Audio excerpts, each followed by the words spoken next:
Assalamualaikum warahmatullahi wabarakatuh. Nama saya Nofakia Imani binti Muhammad Nasir. Saya peserta ARPRM tahap gangsa dari Persatuan Jitu Pedas Pemanis. Antara komponen khidmat masyarakat saya pilih sukarelawan.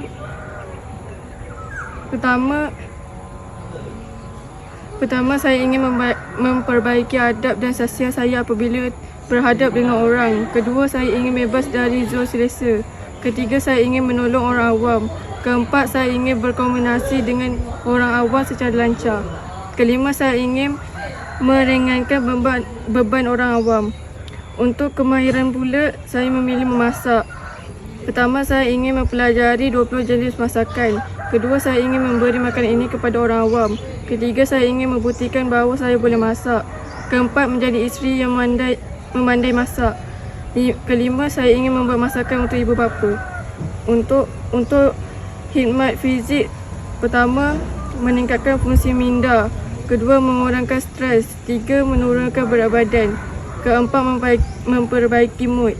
Kelima, mencegah daripada penyakit.